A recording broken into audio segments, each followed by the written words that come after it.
Okay, good morning. I haven't been inside this hive for a week now, but there's really a lot of activity in the last week. There's so many trees here that are blooming. We have these purple trees, they're like 30, 40 feet high, and the whole tree turns into flowers, plus everything else we have blooming here. So I have to make sure that they don't run out of room. If the queen doesn't have room to lay eggs, she's going to make male cells, and she's going to make queen cells, and she's going to fly away with 60% of the bees in this box, and they're going to take 60% of the honey with them, and they're going to go find a new house. It's called swarming. We don't want them to swarm, so I got to make sure that they have room. Today I wanted to add a second brood box on here, but the sawmill's not going to finish my job till tomorrow afternoon. But still today I need to take a look because the difference of looking by one day can mean 60% of your bees leave or they stay. So right now I'm just smoking myself a little bit.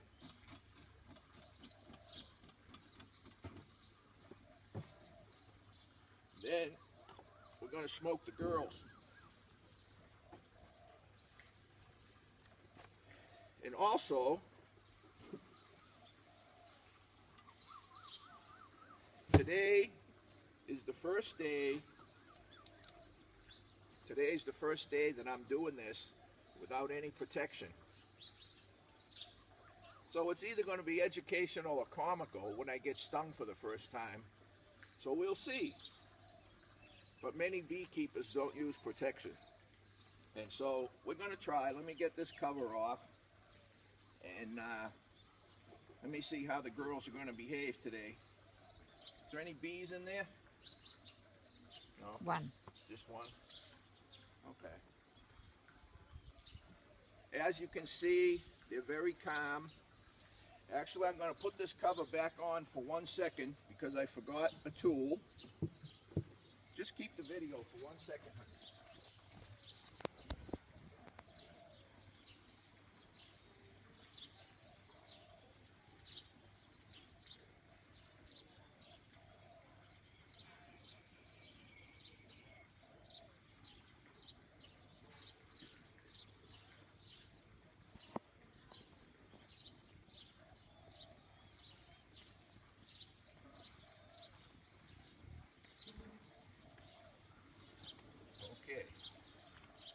It's called the Hive tool.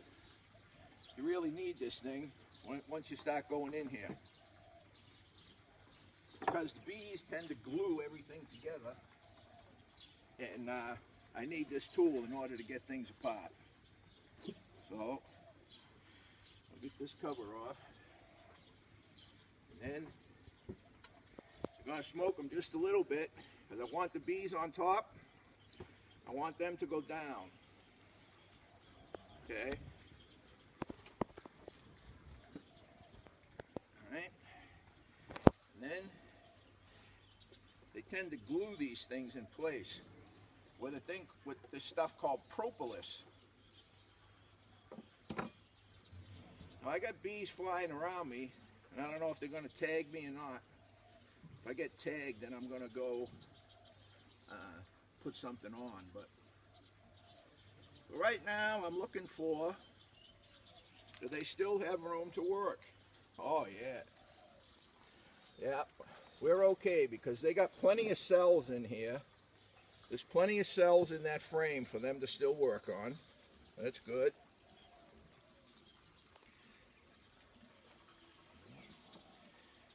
Loosen up the next one.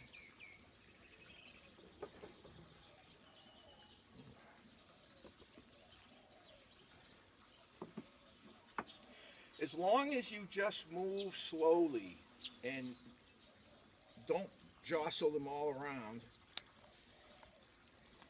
they'll let you do almost anything. Also, I'm looking for the queen. I'm having trouble finding the queen in this hive.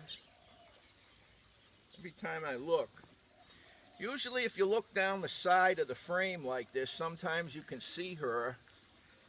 Because she's so much bigger, she sticks out further than the rest of the bees do. I also want to see if I see any babies.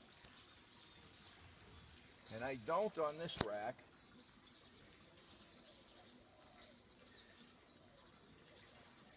Dickie, just get a close-up right here at the top and see the shiny inside the cell. That's the nectar that they're putting in there, that it's going to eventually turn to honey. When they fill up that cell, then they'll cap it off with their own wax.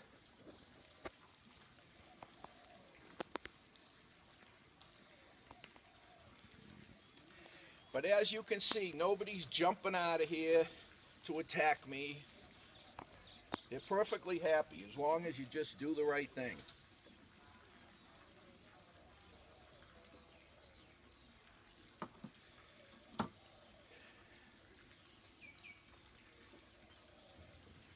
The queen tends to be in the middle because the bees will work from the top down and from the middle out. So as you go in, you see more and more activity.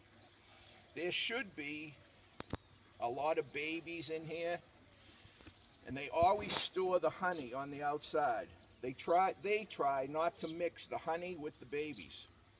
So that's why they lay the honey on the outside, and they do all the brood activities in the middle.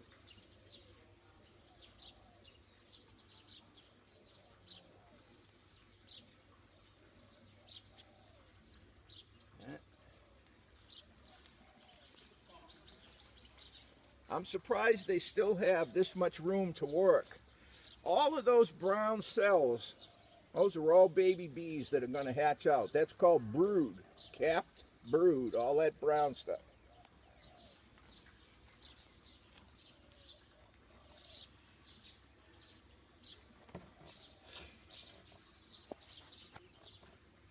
This is the frame that doesn't fit so good.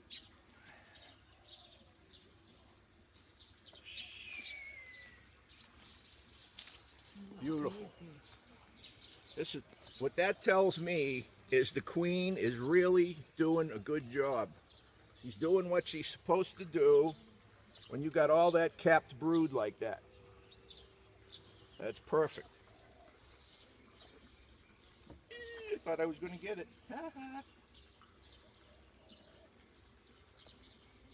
Just gently separate it. Gently separate it. Then we can pick it up slowly. Slowly, slowly, slowly. Oh man. Wow, that is insane.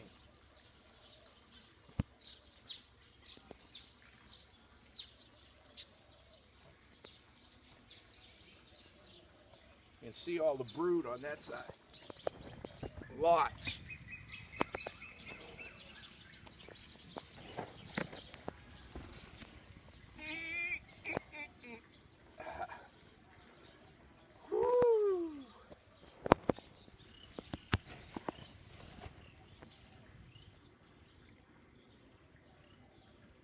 Ouch.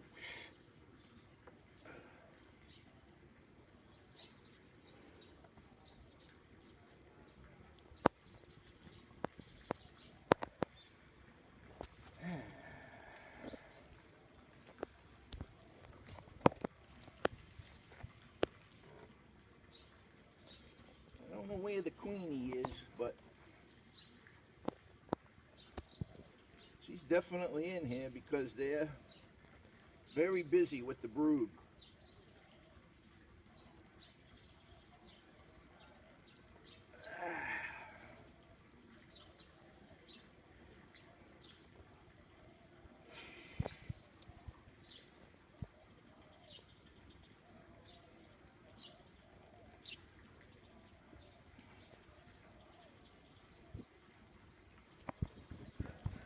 Wow.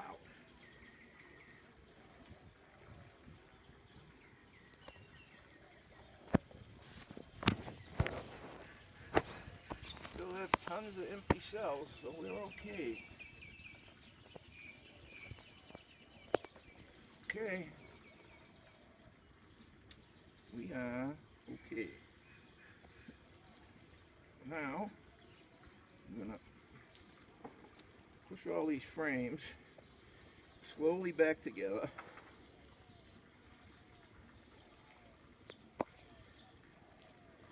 As you can see, on the top here, there's little spacer boards right here. So when you push this frame up against the other frame, it creates the correct B space here. Just the right amount of space for them to come up and down and get to the top. See the honey in the outside of that frame? All those cells that are shiny is honey. Honey. Woo. It's heavy holding all them things up.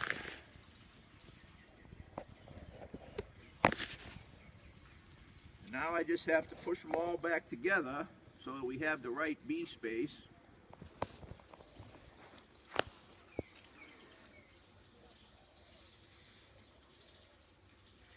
And the B space is important because you want them to build uniform comb from the frame down.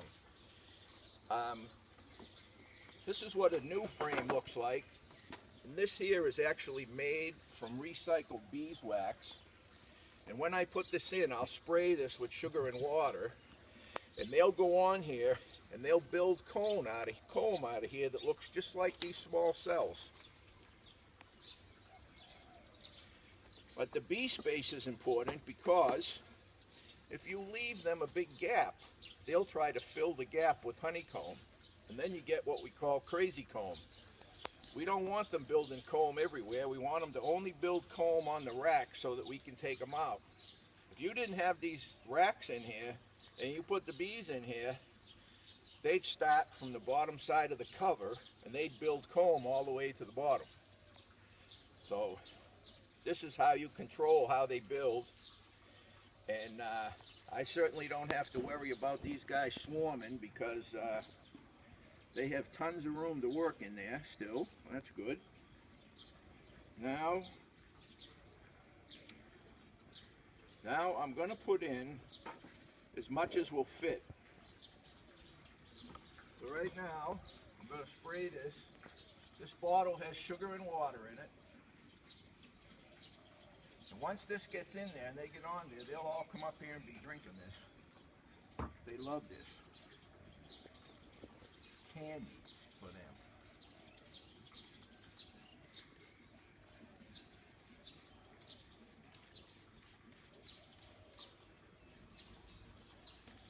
Alright, so this is going to give them more place to play.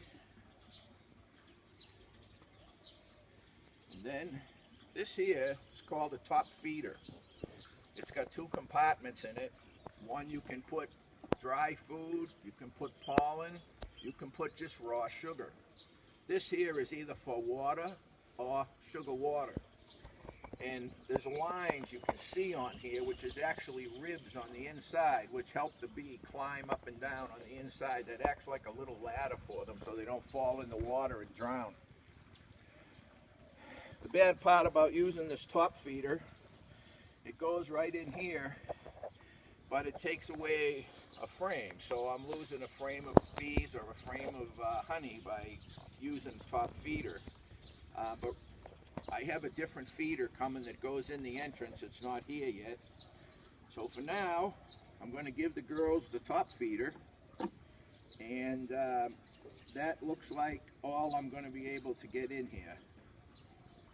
I'm just going to put some sugar water in this top feeder. And I'm going to leave the girls alone until probably Friday. And then I'm going to put another brood box on top of here.